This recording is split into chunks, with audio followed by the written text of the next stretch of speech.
তো বিরিয়ানি রান্না করছিলাম। বিরিয়ানিটা কী করে মাখাইছিলাম, 1 টেবিল চামচ রসুন, 1 টেবিল চামচ আদা, ধনের গুঁড়া 1/2 টেবিল চামচ, জিরের গুঁড়া 1 টেবিল চামচ, সাথে নিয়েছি 1 টেবিল চামচ লবণ ও চুন, ব্লেন্ডার করা শুকনো মরিচ নিয়েছি 1 টেবিল চামচ।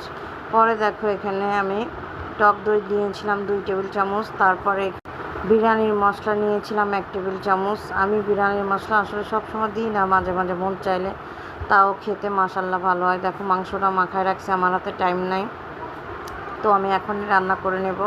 তারপরে বেগুন ভাজেছি যেহেতু, তাহলে তো ঝাল পেঁয়াজ ভাজা লাগবে, সাথে ইলিশ মাছ।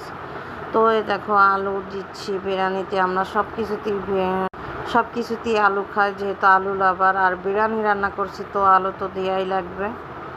তারপরে দেখো এখানে আমি এলাচ, দারচিনি, তেজপাতা, 1 কাপ উঁচু উঁচু পেঁয়াজ দিয়ে নিলাম, দিয়ে সব কিছু আমি ভেজে নিলাম। তারপরে